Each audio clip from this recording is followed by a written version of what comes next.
just to kind of go over things, this is, I'm going to kind of go through, walk through a job, but I want to give you a sense of the system, and kind of places to look for things. So we'll kind of, I'll give a quick overview now, and then we will walk through the steps of going through the job and setting it up, and should have time at the end to go through the a couple of report areas that are important and helpful for you all to see.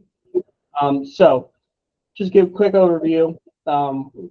This is where you would start when you log in. This is the first page you see. The the main areas that you're working with are going to be lead or client management and the job list. There's a few other areas. Take a look at those, but these are really the main two.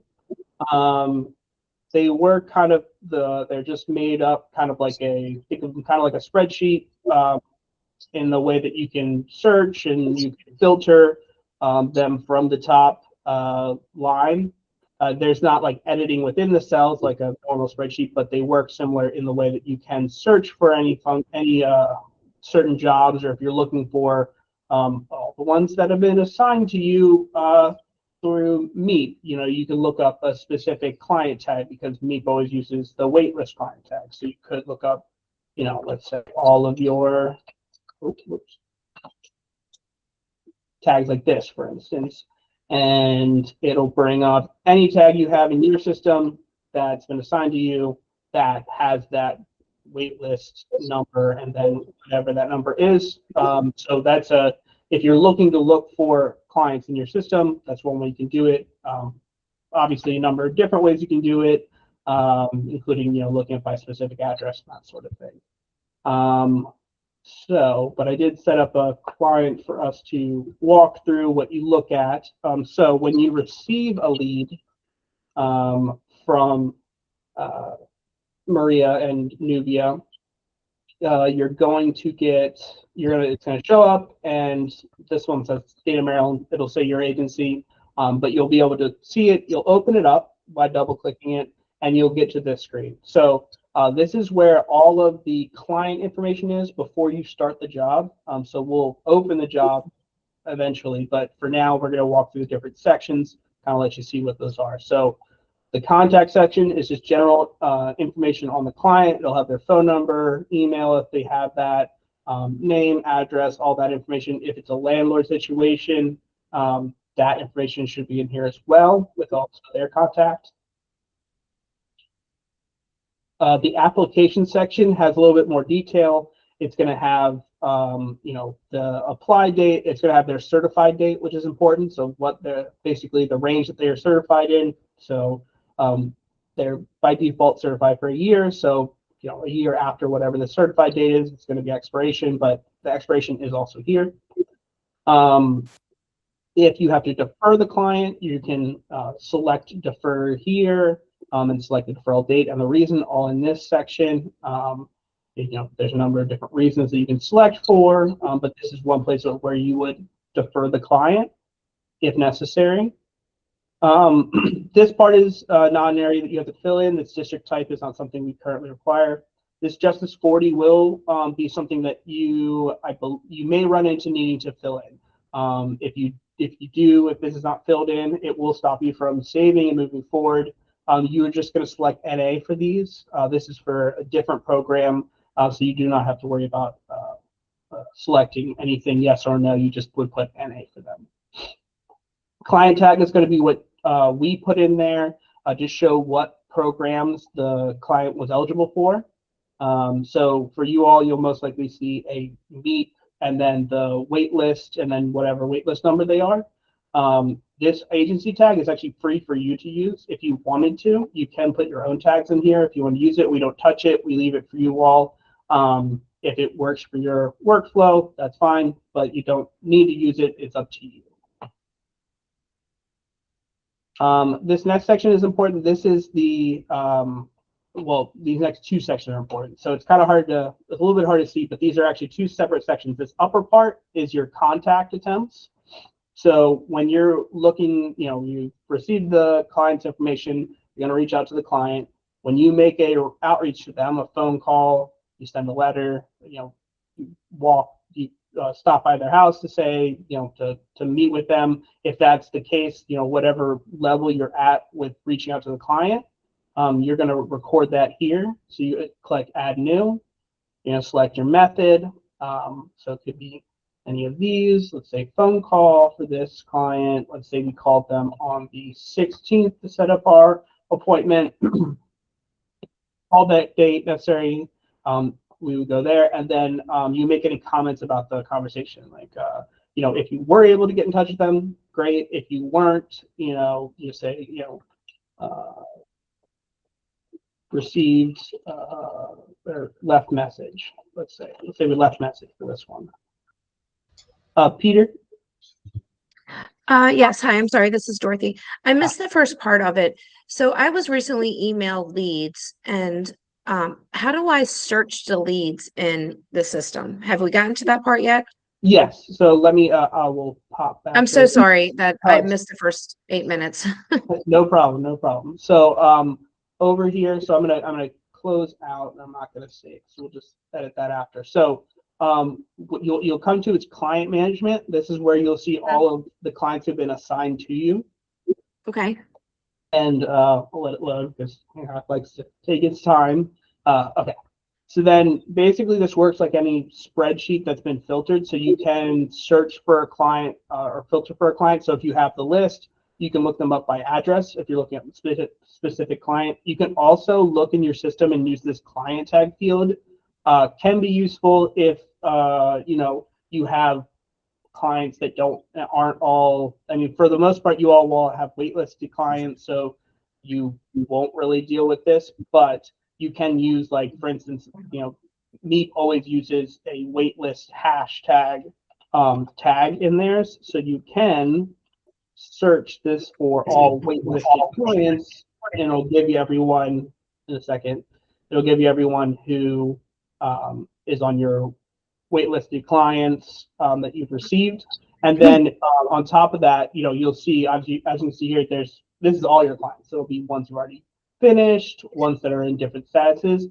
So you can come up here, and there's this little filter button, and it'll give you the options that are available in that field. So, works for some of them not so much because it's a large amount of different options. Status is one of the ones where it's all standardized, so you can use that so you can look at any of the incomplete ones or qualified. So both of those will be clients who you've received but haven't started working on yet. And basically you can filter that list down to the clients, and that'll give you your new clients for the most part. You can also search if I don't know, Maria, if you give like a date, but you could search by the creation date of the client, because that's also an option as well. So you kind of, however you want to approach looking up the client in your system, you can, but this is kind of how you do it. Okay. All right, great. Thank you. I appreciate the information. And again, I apologize for coming in late. No problem. No worries at all.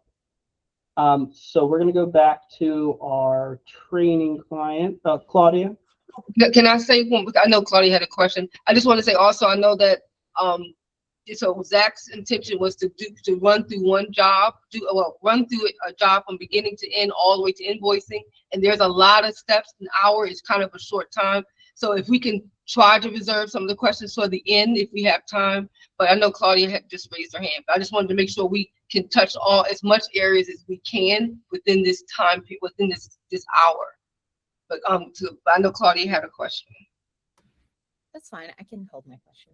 No, go ahead. Go ahead. I'm sorry. Go ahead. I was just going to ask for Meep C, if you've gotten a referral, but someone has already gotten the work done, do you change their client status to deferred, or do you just leave it as qualified? I believe, Maria, correct me if I'm wrong, you set them as deferred, correct? Because you're not moving forward with the client. Yes. Got it. So deferral just means we're unable to move forward. So we're unable to move forward because the service has already been provided. And then you would also email a newbie and myself. Got it. Thank you.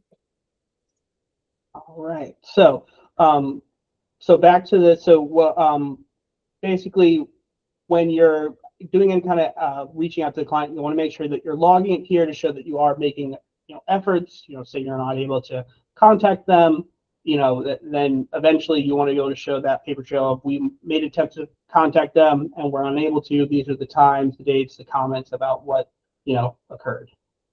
And then the other important part of this section is the comment part of the section. So it's actually technically it's below this line. It's a little bit hard to see, unfortunately, but these are two separate sections. So this is where you're going to put any comments about, if you are having issues at the property, or if you're, need approval, or sent in requests for approval, you can put that in here. Basically, this is where you can make any comments about making sure that the that DHD can come back to this and see anything that's happened with the job. This is important to keep good comments and information. Basically, it's notes on what's happening with the project. This is also where the inspectors will put approvals for moving forward with the client. When you submit for approval, the work scope, they will put their approval in here with the amount and everything once they have reviewed it. So just to show you what it looks like, I'm just going to say requested approval for work scope. Let's say requested on 3. We're going to look at the past, but 2026. Say it wasn't the day, but you could, if it was just the day, you could just put requested. So then leave it there. You press save up here in order to have the comment saved. So there's no save button down here. You're going to come up to this button, which you'll use a couple times when reviewing these applications. You click save, and then it'll show up with a date and a time of when you made it, who, from your account, who was the one who made that comment, and then what the comment was. So basically, this will be a running log for the job, and it's very important to keep putting comments in here when you need to provide an update. The next section is going to be, those are really going to be the main sections you all are going to be dealing with from the HVAC, meat crisis side. You do need to have you have to have the energy consumption in there, correct, Maria? Like you actually have the file in there, but you don't necessarily, that's not important for the auditing because you're not actually auditing the job. I'm sorry, I'm hearing a ring somewhere. I don't know where it's coming from. You're good. I'm sorry. Okay, I'm sorry. We have this new phone system. It rings to our computer, I guess. I'm sorry. What was your question? I was just making sure you all do require the fuel provider will be in here. You're required to have it, but they don't have to review for usage or anything, correct? That's correct. Okay.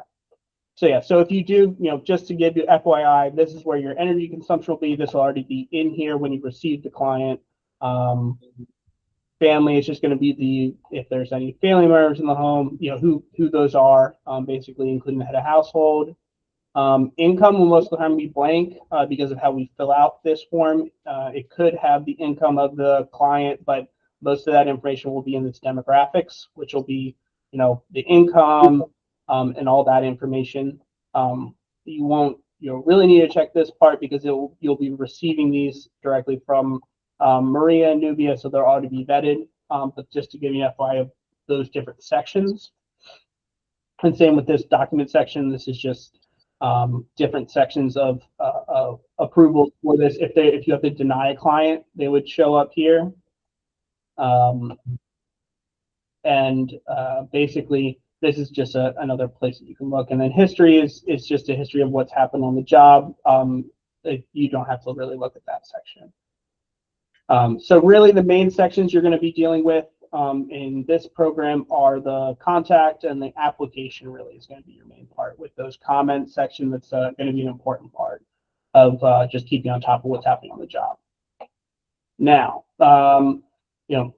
say contacted, and then now you've scheduled your appointment to go out to the client. So you're going to come here and you're going to open the job. So open job creates the job file in the job list. We'll go and I'll show you later, what that looks like. It's very similar to the client management list, same kind of sorting, filtering functionality. But this will not show up here. This client will not show up down there until you open a job with them.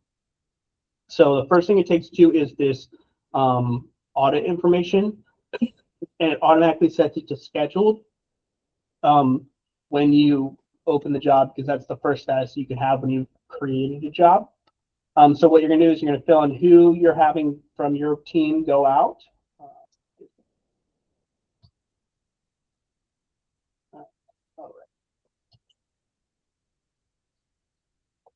You can set your auditor who's going out to the projects.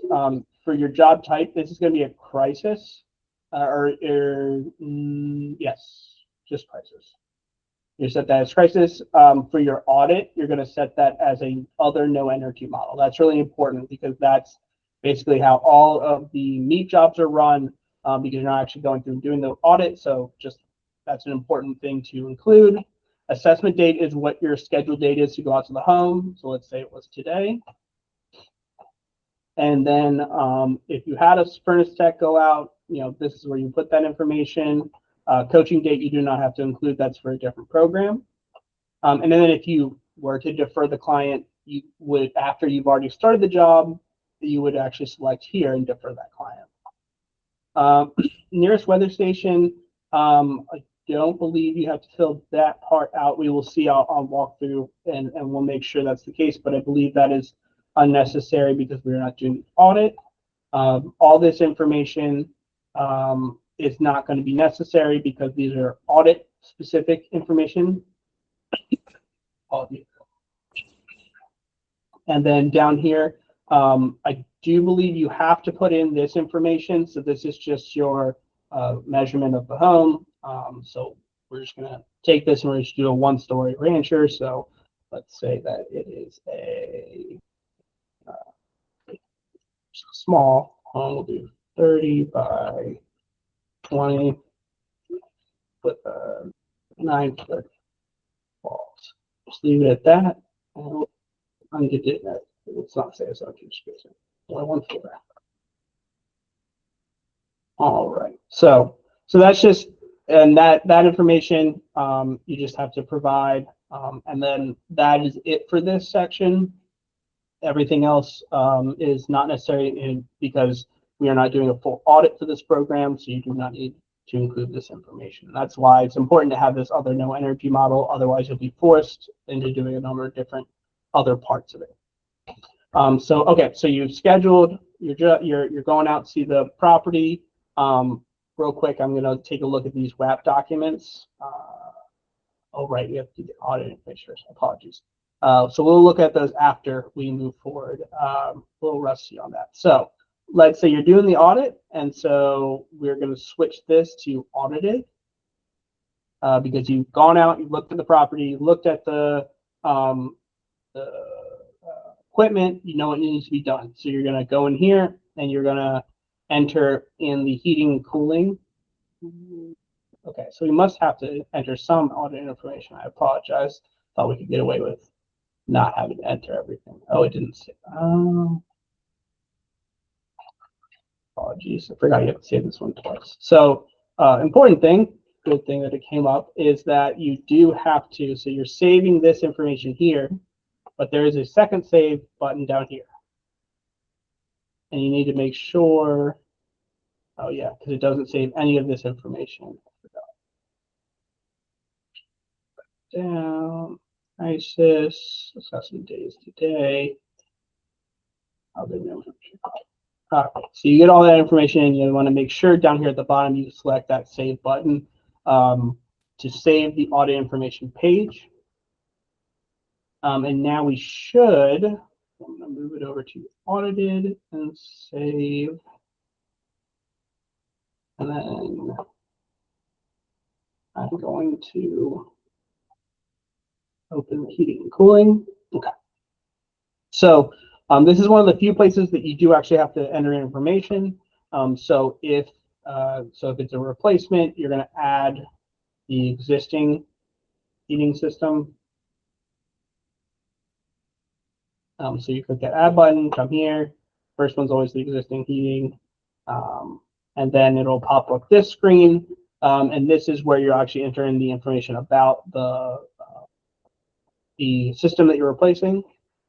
And so let's just do that and do that's an electric. Oh yeah, because we just have, so it's important to say, so since I only had electric, Baltimore Gas and Electric on the usage, it's not going to give the option for a gas equipment system. But if you do have, if you're in a home that has gas, that, as long as that's included in that information, you will have the option to select gas or electric or oil heated, depending on what it is down here. Let's say it's a 20-year-old system, so very old. Let's say the efficiency.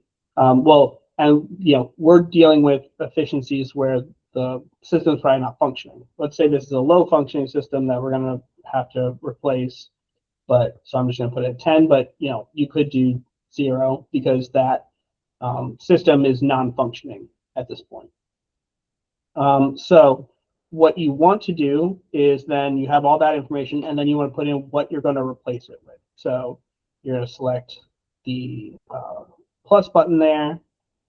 You click here, and then you're going to you're using the MEP function, the MEP measures. So you are looking, you're not going to use any of these others. These are for other programs. These 18-1s or just the plain HS-1s.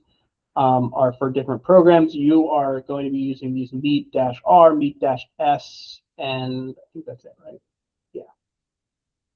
So you'll come here and say you're replacing. Let's say this one is a heat pump, forced hot air, that we're replacing with another heat pump, which should be.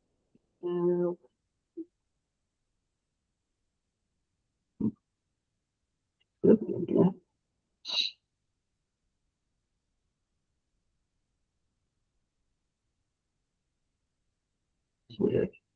I don't know why it's not giving me the option. There should be one in here for you're replacing with heat pump. I'm not sure why it is not showing that option or an electric option in general because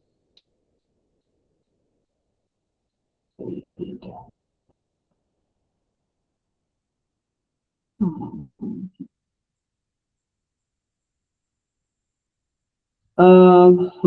Okay. Well,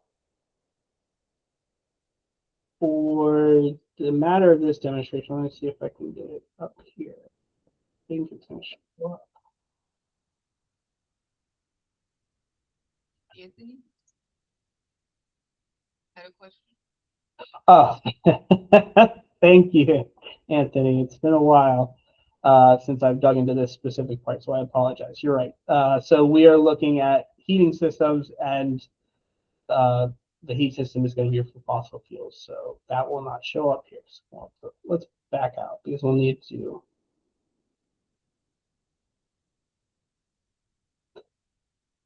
For WAP on the when you're in the job, Dorothy.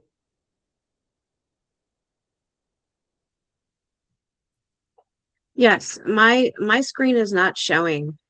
Like if I click a random job Mm-hmm. and oh, okay, there. I don't know what happened. It wasn't showing up before, and I'm on like a time delay with the software. I don't know what's going on with it. And I know you said hold questions to the end, but like for instance, the 4 people that you sent me, I go to search their client number or even their last name, and it doesn't show up in the system at all. And you're searching in the client management section, not lead management.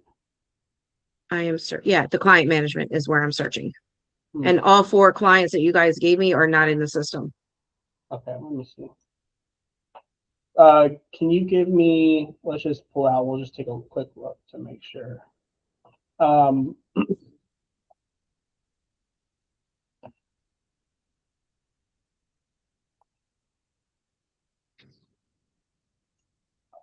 Can you give me the name of the client? The one we're actually going out to today is McDaniel.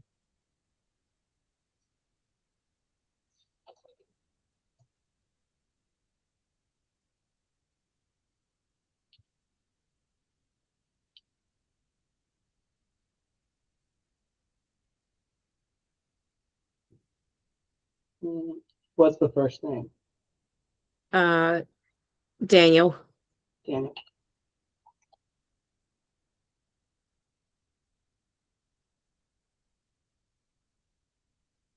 Okay. So you should see. There, so those come up and that's everything's I can see all that too when I do it, but they're in it says they're in Conowingo, which I don't see anything for Conowingo. Oh, so you'll have to go over. So over here you can see. Oh, videos okay, over okay, here. okay. Yeah. Okay, I see what you're saying. Okay. Again, I'm sorry about the question thing. You're fine. I'm That's trying okay. to learn this as fast as possible because the other customers are scheduled for next week. So Yeah, no worries at all.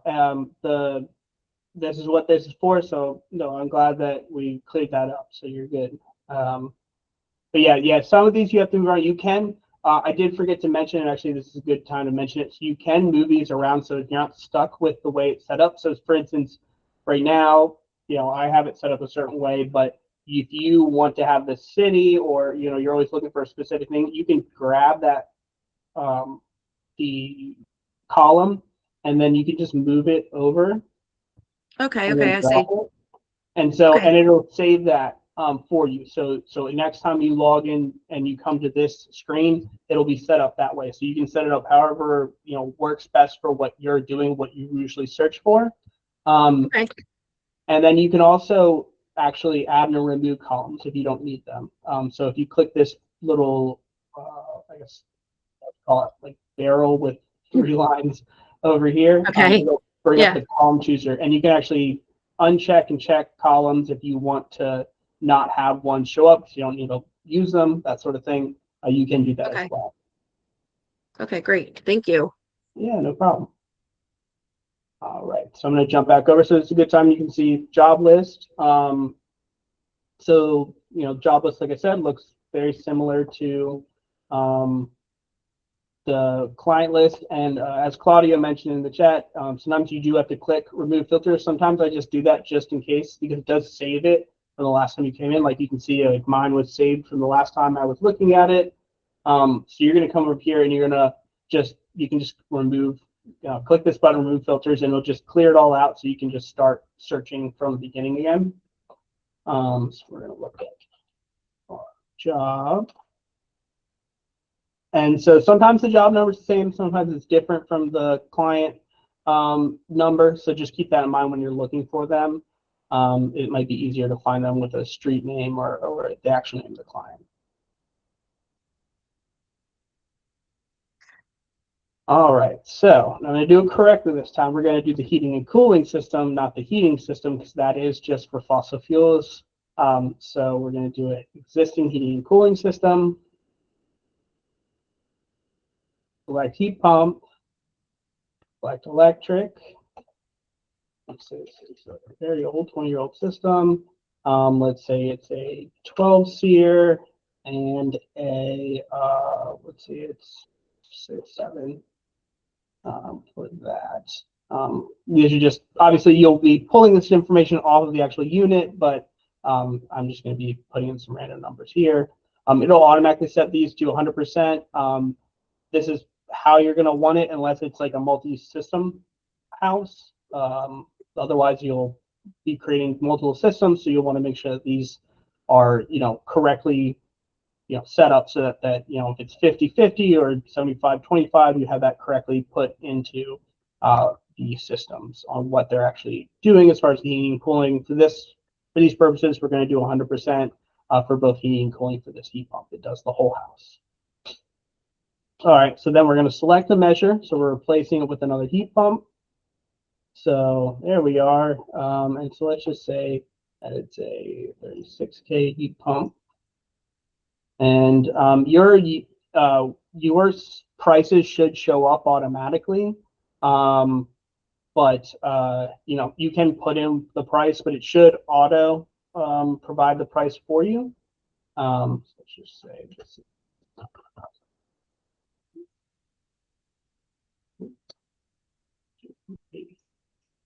One, and let's say you can leave labor costs empty. I'm just going to leave it empty, but you can set it up to. Sorry, just put them in real quick. You can set it up, if that's how you're set up to do it, but you can just do a unit cost and just do your material cost as the whole cost. That is up to you. So once you have all the information in, come down here, you click the save button, and then your measure shows up here. And then down here, you're going to say, and let's say, okay, so you're installing, let's say you're installing a 16 SEER. Let's see, this is actually 9. After that, and then if you need to make any comments, you can put them here on the system, what's happening, anything like that. Comments are very helpful. So I do recommend if there's something weird or funky or just general, not a bad idea to just add a comment. Helps the inspectors see what's going on with the job without having to make a phone call necessarily. They might be able to just be like, oh, I see, that's what's happening. Okay, good to go, no worries, that kind of thing. So just keep that in mind when you're going through these measures and everything. All right, so then we're going to save this all. Tony? Hello, can you hear me? Yes. Yeah, I once do apologize, not waiting to the end. But I'm just trying to understand you're moving kind of fast. So when I received 4 leads, one says all 3 of them said no heat. It's all 4 of them said no heat. The first one, when I called her, she said, I have heat, I just want a new unit. So when I went out and got all the information, I didn't quite know how to fill it in Hancock. So when I sent Nubia the status, she told me that the client wasn't qualified for a new unit. So is that something I should know from the beginning, that your system work, you have heat, you just requesting a new unit? Or do I spend a lot of time going out gathering information, and then the end result is her unit's working, she doesn't need a new unit? So I think I'll leave it to Maria for that one. Well, so if the client is telling you the unit is functioning, then that's not a crisis. But you would make an assessment. You want to go out and do an assessment because it could be something else going on that could determine that could be a health issue or whatever. But I can't imagine Nubia telling you if the person doesn't qualify based on that. She would only generally tell you they're qualified based on income and things like that. But I don't want to say don't go out to the home, because there may be some things going on. But if the client is telling you they have a functioning unit, generally speaking, that if it's working, then we can't, as you may already have figured out, we can't just replace a unit per request. We have, it has to be, there are certain items that must be met. That's going to be what Zach is going to go over. If there are certain things that's not met in the system, when you do your assessment. I'm not the technical expert, let me just say that. So I don't, but there's certain certain things you have to assess for. But I don't know if I'm answering your question. Well, yeah, quite. It's not really answering my question. But I'll send you the email that she sent to me. Because I wouldn't say something that she didn't, because I'm following you all, because I'm new. That was my first 4 leads. The one lady said no heat. When I called her, she said, no, I don't want heat. I want a new exhaust. I want a kitchen exhaust fan. I want new windows, and I want a refrigerator. So I didn't know where to go from that. Okay, but we can talk on that one I can give you some guidance on that one. That's an easy question. We just refer them to the back to DHCD, our customer service line, and they can direct her. But you're only there if she tells you her unit is functioning, then it's functioning. But but that's kind of we might have to talk about it a little further. Okay. Separately. I don't want to say don't go out either, because what if there's something going on? But we can talk, and I will try to help you on that one. All right, thank you. Okay. Yeah, and I'll add, there's also, you'll see in the POM, there's also, you can do a clean and tune or repair on the system if it's like, there's a non-functioning and then there's like low functioning. And so sometimes the customer might, if they're saying it's fine, like Maria said, that's sort of a special case.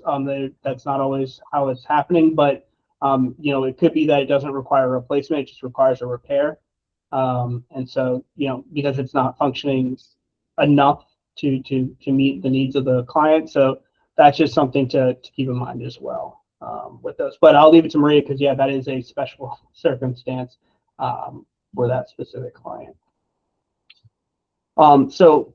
Next, we're the only others. Well, I guess the other sections you will look at are combustion testing, CO testing, and combustion safety, and then other measures. So these four at the bottom, you won't have to worry about any of these in the MEAT program. These are not a part of the crisis program. And then these are only necessary if you have combustion equipment. So obviously we're doing a heat pump, so we're not going to enter information into this screen, but I'm going to show you what it looks like. But this is where you would enter your information when you do your combustion testing, when you do your CO testing on the system. This is all where it happened, and this is, like Maria said, where you might identify an issue where it's a health and safety concern that you need to take care of. David? Hey, Zach, just real quick before we move on from the heating and cooling dashboard, do you need to add a distribution system and assign your heating system to it?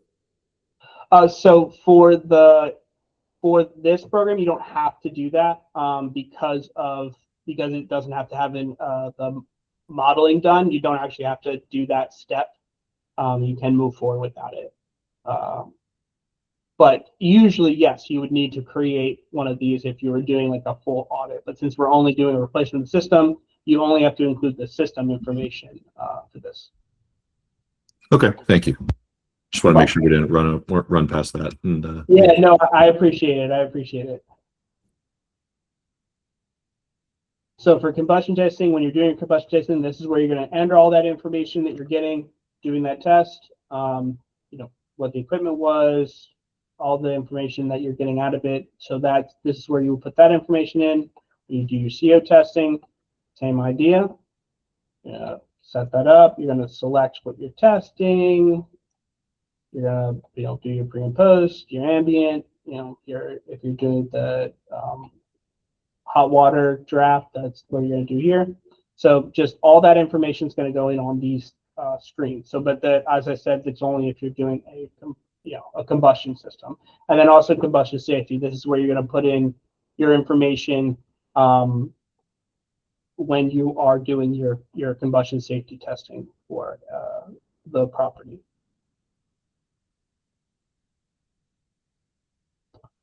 And then in other measures, this is going to be specific to, like, if you need to make a repair, what we call incidental repairs. So if you need to install a smoke alarm as part of the program, or a smoke and CO combo, that's not, in case the one's not there.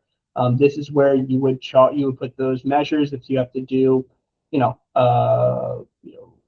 carpentry work to make something, you have to adjust something for a system to actually fit. The new system needs an adjustment. This is where you would put that measure in and actually set it up. So let's say you do IR, you do the carpentry IR, say it's just, $100 worth of work. We're just going to do, or we'll say, we'll just do one. I mean, it's square footage, so, you can set this up however you want. For these means, I'm just going to do a general $100 and just do one. But like if you are doing it by the unit and you're pricing it out that way, you just set it up however you are pricing it out. And then you don't have to do install location. for this one. And then, as I said, comments always helpful. You know, you could say, had to, repair. Let's say this is a repair because, when the meter was going in, door, the door was something happened with the door. So you're just saying, fixed. Ooh, I spelled it apparently. Fixed damage from the installed system. It doesn't have to be a damage from the new system. It could just be part of the install if needed, but for this one, we'll just do it that way. Then you click save, and then that'll show up here. And so if you have any of those types of measures, that goes in the other measures category. And then also photos, it's important to take photos of the work you're doing. So this is where there's a couple places you can upload. You can upload here. I believe you can upload, let me double check because I actually don't know. Yep. So you can upload your photos at each point for what you're doing. So you can upload your initial photos of the system, upload your install photos of the system and your test out photos of the system. All that can be done here. I believe, no, I don't think those have that. And so when you're uploading, you can also upload through this part. So upload photo here. You can add photos directly to a different group. If you want to upload this way, that's another option. And just to show you kind of what it looks like when you're uploading, you would select a section. So let's say it's heating and cooling. You do the audit. If it's your inspection or your installation, it goes here. Monitored inspection. I'm not sure if you'll have that option actually. It might just be because of where I'm logged in. I can't remember, but you wouldn't use monitored inspection. That's for our QA inspectors. That's their photos. We go into that category. And then you just upload your files, just like you would any other, system. And then once they're uploaded, you just click save.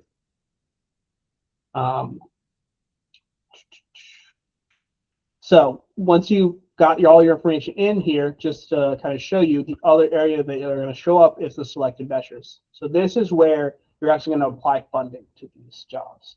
So they're all going to show up here. All the measures that you've selected. And then what you'll do is you will assign funding, which the question is, well, I have funding to assign, but I'll show you how you're going to do it. So basically you select your measures you're going to assign the funding to. Come down here, you go and you select the funding you're going to do. Oh, yeah, right. So I don't have, because I'm working off of DCD's one, I actually don't have funding. You would have the MEEP C whatever year it is. So for right now, it's MEEP C 2026. That'll show up here. I'm just going to use leveraged as a placeholder to show you. So you would select that. What day this was inspected. If it's been inspected, you would select that. So let's leave that blank for now, because let's say we haven't inspected it yet. And then the program year is going to be whatever program year is for that funding source. So for MEEP 2026, MEEP C 2026, I believe it is 2026, correct, Maria? Okay, cool. So we'll leave it there. For some programs, it starts before, so you have to adjust it because it defaults to the current year. And then whoever your sub was that did the work.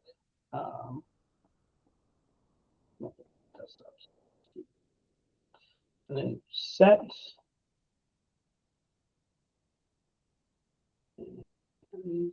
Hancock sometimes does, there we go. Doesn't let you know it's thinking, but this, and then you'll see it shows up here. So you have your leveraged funding, and then your vendor, and then if you did the inspection show up here. So once you have all this together, you do need to lock the audit, basically saying that the work has been, you've set the work up. Oh, yeah, I'm messing it up. So you can, this is perfect. You can edit from here as well. So say that you're like, oh, I made a mistake. It was supposed to be $30 and I put in $300 or $100 because I messed it up. You just go in here, you make that edit. You can make any comments in here. So you can edit all your measures from here once they've been created. They have to be created in these sections, but they show up here and then they can be edited over here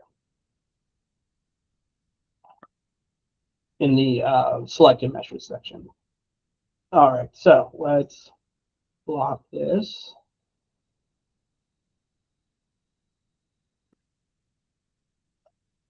And so it's going to say needs state approval. So that means that it needs to have one of the QA inspectors review and make sure that the work scope, this is when that work scope comes into play of, is the work scope you put together okay? Is that acceptable? So this is when that would happen. So it notifies the inspectors, but you also can reach out to the inspector inbox and let them know that this job is ready for review.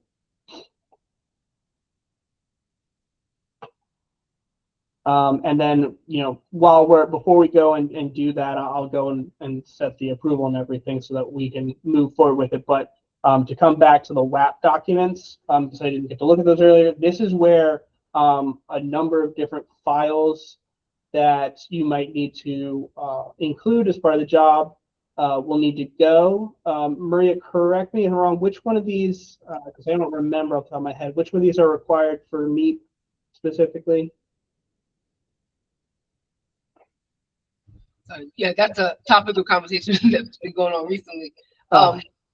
So obviously the permit, the manual J,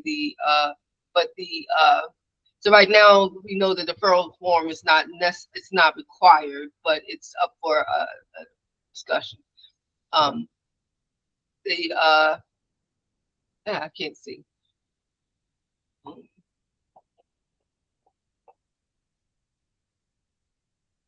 Yeah, landlord wouldn't qualify right now. So it's just the new documents that I can't see on there right now. Hold on.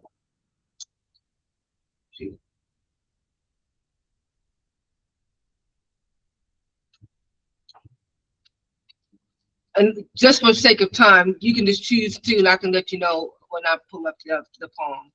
But Okay. just for sake of time, you can just choose one, what have you.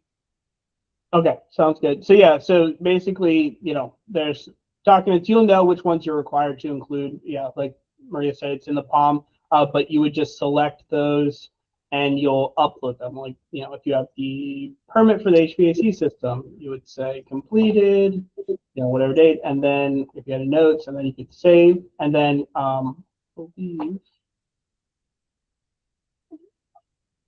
yeah. So if you want to upload, it says not clear, unfortunately, but you just go over here to this section and you double click and it'll give you the option to upload that. You'll see it's for the permanent HVAC. You can just do that out front because as you can see, you can set up the completed and the date, everything, and comments, and then you upload the file and you would click save.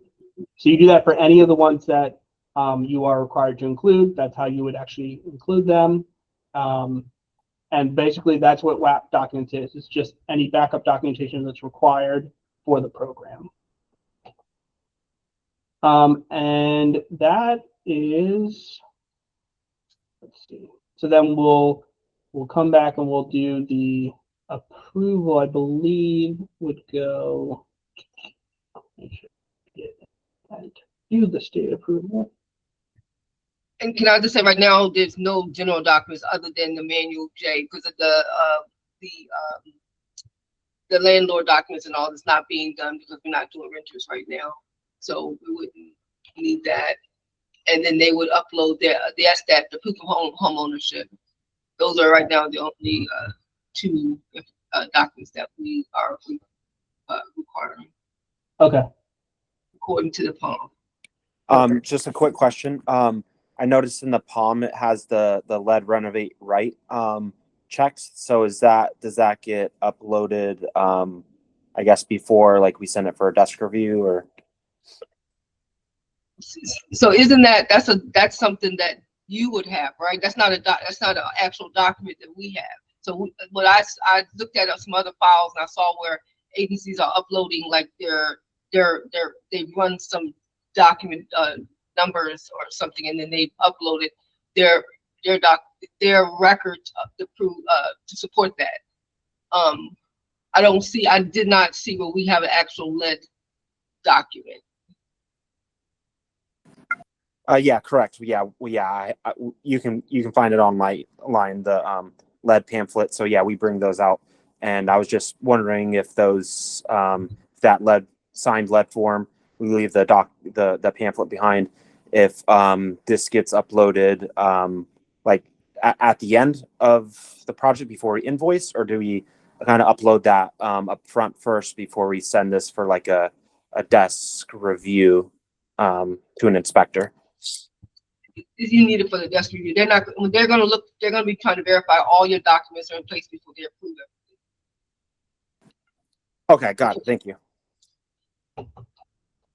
All right, perfect. So I believe actually we can move forward because I think that that notification still wasn't showing up. So I believe it because of the way the system's set up, the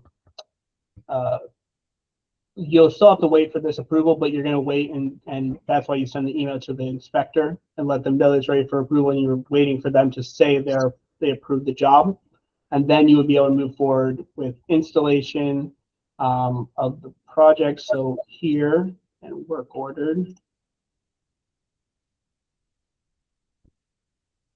All right.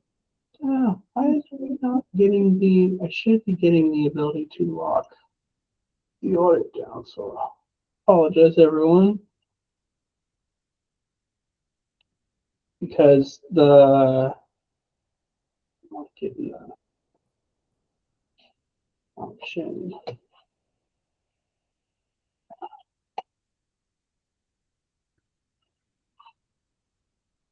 There we go. Okay. So now it's locked down. No, it actually is locked down. So you'll see that it's locked, and then you have like an unlock the audit function, and then you would work order from here. So you're going to want to work order the work that you're doing. So if you're doing the install, you're going to come here, and then whatever the scheduled date is for the install. Let's say it's, for the purposes of this, we'll say today, just to move everything, be able to move everything forward. Who your crew leader is, you can put in here. Any comments you have on this particular section, and then we already set up the vendor and everything, so there's no need to do that, but you can change the vendor if you want. Like, let's just say we want. So then we've updated it to that vendor, so you can change vendors between setting up that one, the audit, and then doing the actual work order. That's how you would actually change that. Click save. And then you have the job. The job is now moved to work ordered status. And you can see, you want to make sure here it's in the work ordered status. You can see it's updated on the job status to work ordered. And then you're installing the job. And so you come here and then you edit the work order, make any comments, change, set up what it is. Let's just say it was today. It's a quick job. And then these are the measures that you're doing. So you can save it. You would upload. This is where you upload photos for the install. Close. So all that's done. So now it's moved to install status, and you can see hop back here. Measures installed. There's the new status for it. And then if you go to inspection, so you've done that. Now you're doing your inspection. Make sure the work is done correctly.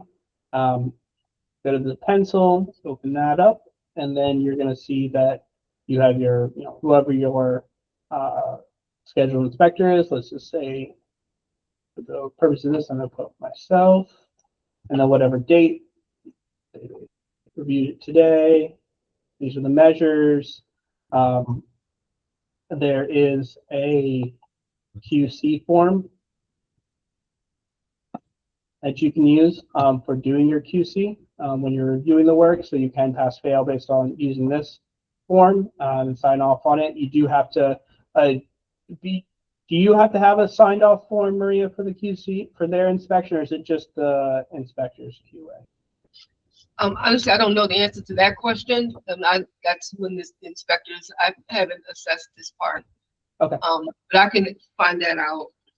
Yeah, I think that'd be good just to confirm, because you are required to do this in the other programs, but I honestly don't remember if this is a required step for the MEET program, so I apologize on that. But this is where you would get to that form, and this is where if you are, making any adjustments based on the work, if you're failing or passing it in here. So let's say that they're both passing now. You go in here, save, that. No problem, AK. And this is recorded, and we will be getting it out to everyone. It just what might take a second because it's a little bit harder for us to share video, unfortunately. But we plan on sharing it out to everyone. All right, and then another pass for these, and then any comments on that if needed, put in right here. If there were adjustments to it, we'll do that here as well. Save, and then down here you click save and close, and then you see that it's moved. This is now in inspection status. Go over here. Is in the inspected status. And then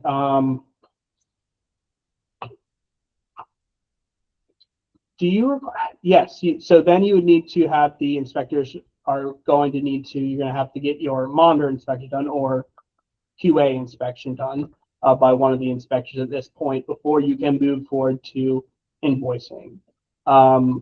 So they would, that's, you're going to email them, letting them know it's ready to be QA'd.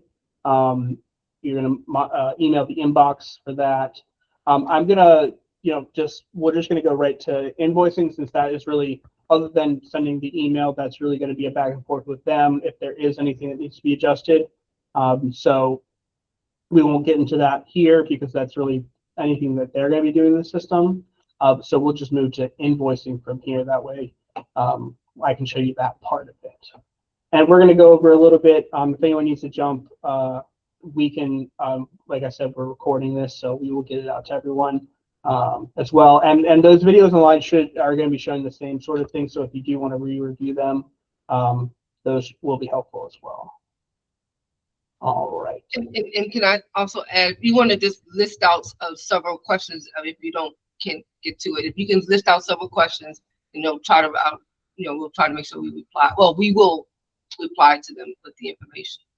I'm sorry. I know the time was short, and I wanted to make sure we got through as much as possible because there's a lot of steps, as you can see, trying to complete a whole Hancock job. Yeah.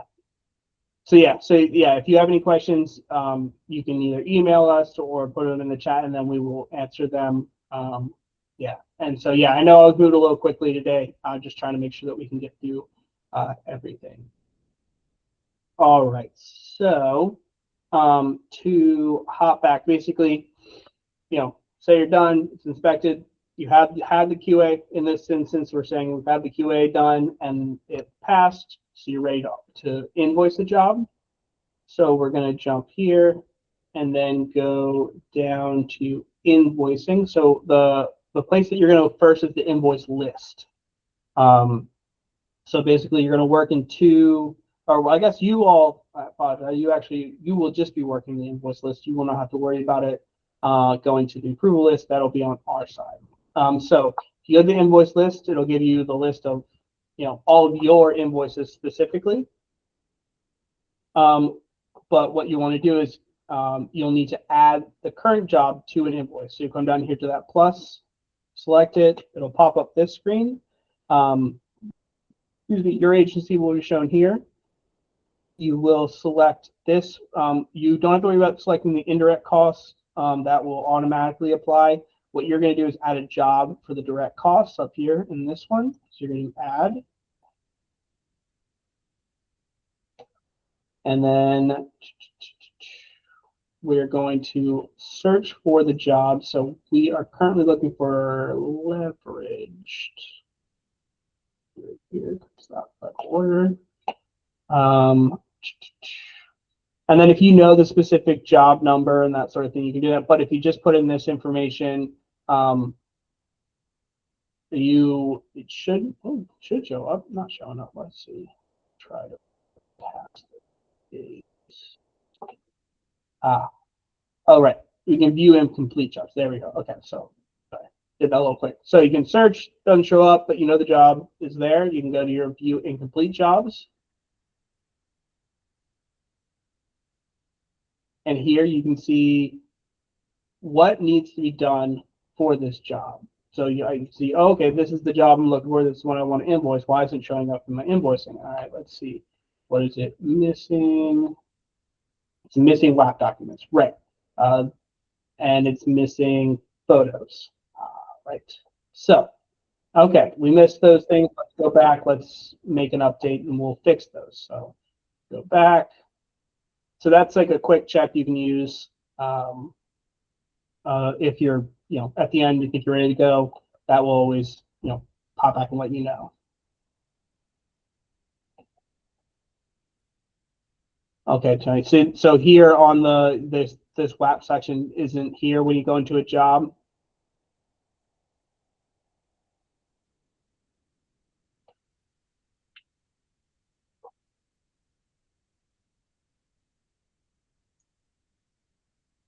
So I'm just gonna to make this easier, just so you know, you can do you can either select a number of them like this,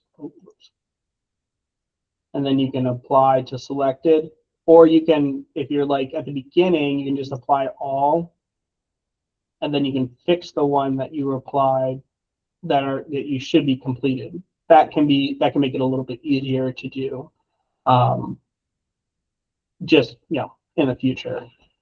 All right, let's see. Now we need to do that, which we've just done, and then we need to upload photos.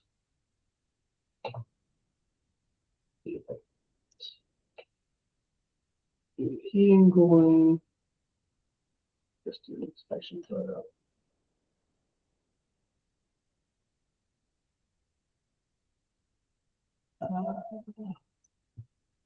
Let's do. Oh, I do have that.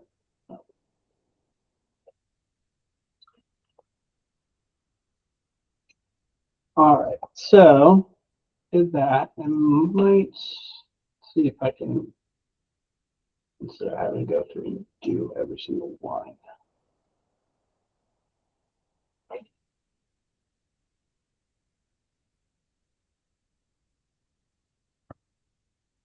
Otherwise, we'll go through and I'll just grab a random one, but we should be able to add.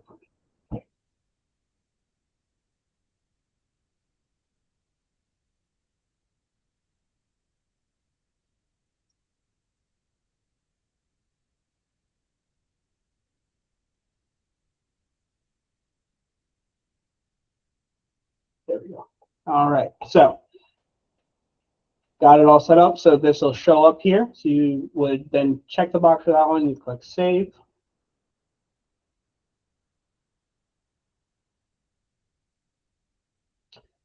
And then you have your job that shows up here. Once you should automatically give you the audit fee. Why is it not? That's right. It should not go into this. Oh, I know why. So when you're actually using the correct funding source, it will automatically apply the indirect cost. I forgot because I'm using leverage funding. That one is not set up with the indirect cost specifically so that it doesn't trigger that. But for Meet C, jobs, it will trigger and show up the cost for the audit will show up here. You'll have an automatic indirect cost show up. So you will actually see that. So once you have it all, you have it in here, this is shown up, you then would go to complete and return to invoice list.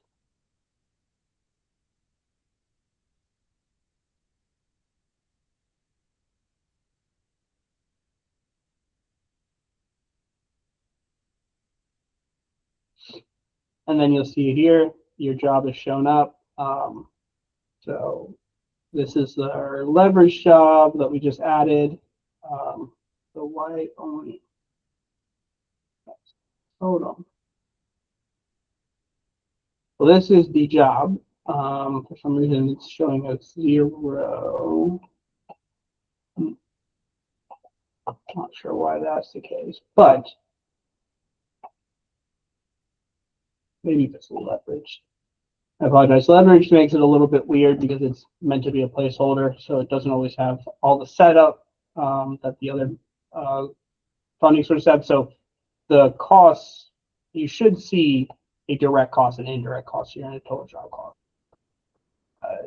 in a normal scenario when you're actually using the correct funding source. So what you're going to do is, in that case, you're not done yet. So this is now you created the invoice, but you haven't submitted the invoice. So now the invoice is created. If you want to submit the invoice, you're ready for that. You then would just check off that and then come down here and you would select the submit button.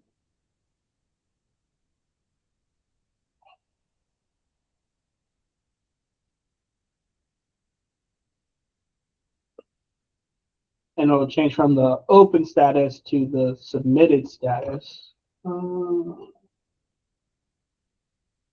Yeah, so okay, so we do need to have the, that's what I thought. Okay. So the QC form will be required. So you will have to have that uploaded when you do submit. But sorry, I apologize. We have gone over time, and I do have to hop to another meeting. But just to give you a sense of, basically, we've gotten to the end because what happens is you would click submit there. The status would change to submitted, and then our team would review it. You don't have to send an email for that one. That one automatically pops up. And then if there's any issues, they'll reach back out to you. But otherwise, it will go through and be processed. And then you'll see once it has been approved by the invoicing team and the desk review team, it'll change to approved from that submitted status. And then it goes through the normal state process of invoicing outside of Hancock. But this is kind of where the Hancock journey of this job ends, is with that approved status.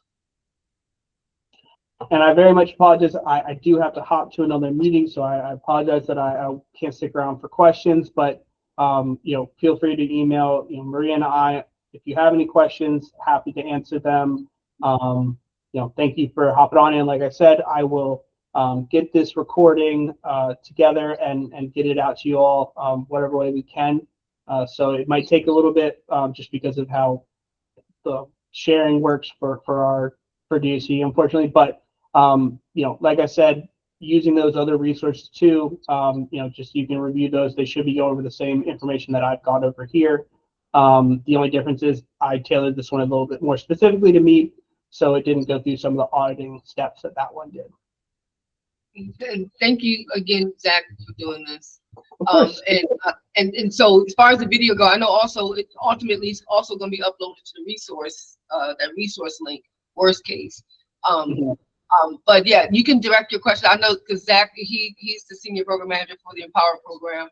And so if I didn't want to corrode him with a bunch of the questions. So if you have questions and if I need to reach out to Zach, I'll do that. But you can direct your questions to me, please. And then I will definitely get answers to all your questions. Okay. And I can stay a little longer if anybody has any other questions. But thank you again, Zach. Thank you. So right. Just kind of a follow up on my question. I guess if I understand correctly, the process, let's say a system's broken, needs to be replaced, we'll go ahead and model everything in Hancock for the replacement.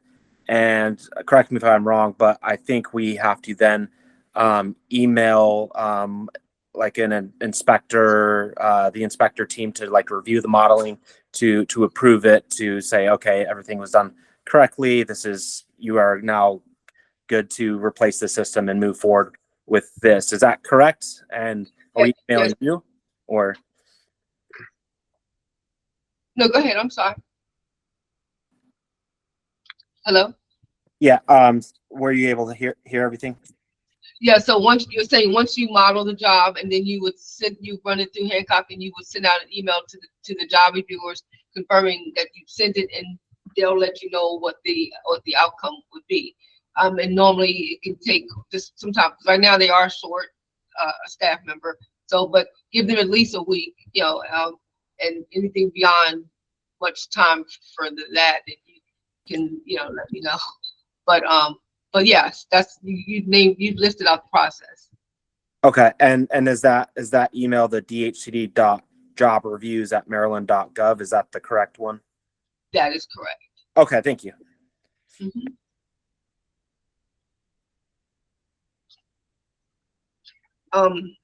I know that Tony, I said I can call you, but if you want to pose your question now, definitely do that. Okay, still there. Yeah, Yes. yeah, no, I'm here. Yeah, so I thank you first for the session. It did help me some. But with the calls that I have, I'm just, just trying to get an understanding when it says no heat. But when I called her, she didn't have a heat issue.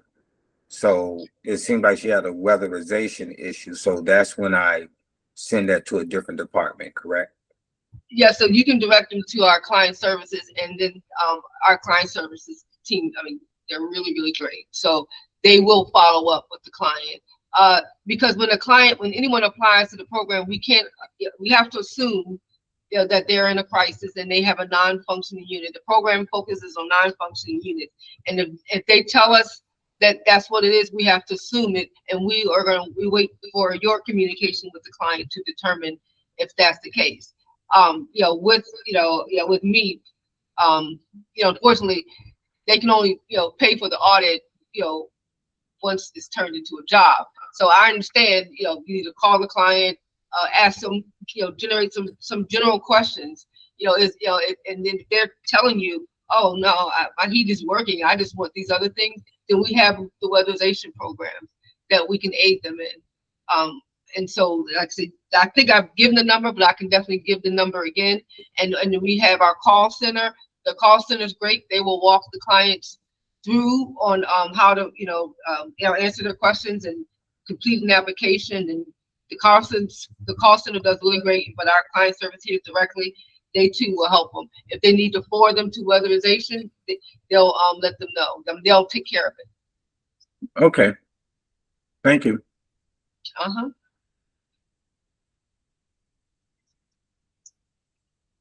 And I'm going to find out about that form, the QC form.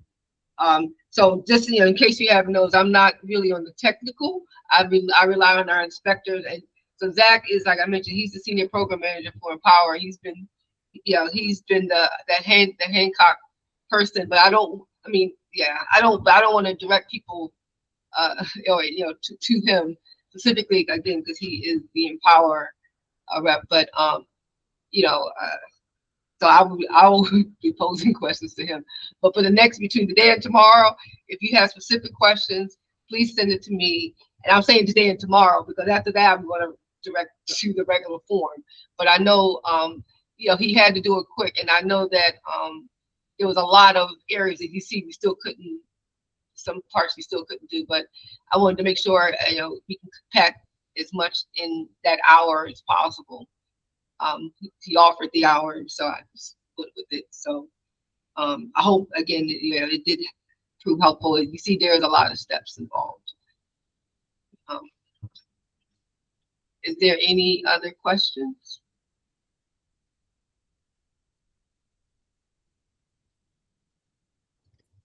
No questions from Shoreline. Thank you guys for everything. All right, thank you. All right, then I guess we will. Ms. Turner, this is Roland from Peace of Mind. I had a question. I missed the beginning part. You said I would just make sure you guys are going to send that video out. Yeah, the video. Yes. Yes. And the next question I have, we have to manually, after me and you talk, it's been over about a week. We have to manually send an email to the inspector for the job haven't been approved yet. Because they are short, they just lost someone. Give them just a little over a week at the most. 2 weeks is definitely, if there's an issue, then you can. If you haven't heard back, then you can send but there's nothing wrong with sending the email to them. But generally, what I've encouraged, if you have an extended period of time, and I'm saying like 2 weeks or something like that, you can send another email, include me, and what I will kind of do is just reach out to them. Is anything I can aid them with? And that kind of does tend to help. Right now, MEEP is considered a priority within the department. The clients are in a crisis. And so MEEP is sort of a priority right now, not just in general. So if I can aid in any way, but just also know that the inspectors, I think there's only 3 of them, and just know that or 3 left, say, and then they're also, we're not the only program, and like, so we have Empower, which does a lot more, and so but they do make sure that the meat is reviewed. So if you hit any issues, please let me know, and I will do what I can. Okay, and the second question, follow up that my office sent the email. We did the 3 type of contacts with the client, and we actually did try to do a home visit to get an answer. And we sent the email over to you guys that no one answered the door at these 2 units, and we sent it over there. What else do we do after that? Sorry. So yeah, so you've done your 3 attempts, and as long as you've done that, then you can note the Hancock, and then you send us an email. Okay. And so you send us an email this way, and it just really kind of covers us. But just know that, let's say the client reaches back out to you in the next 90 days, or however, as long as we're still within the current cycle, you could definitely go, and you still have, and there's funding available, then you can absolutely go ahead and try to assist the client. But we just can't hold funding or hold things up. So if you've done your 3 attempts, then that's it. That tells me that the client's not in a crisis. So we don't have to. It will just stay in the Hancock as a yellow from this point. Oh, I'm sorry, but you would mark it as deferral. Deferral. Okay, mark it as deferral. Okay. Yes, on that first page of Hancock. Okay. Because as you may have determined, deferral means there's something preventing you from moving forward. You can't move forward because the client is not responsive. Gotcha. So Perfect. it's deferral. Perfect. Okay, we just got to change it to deferral, but we did the other notations. Okay. Thank you. I really appreciate this one.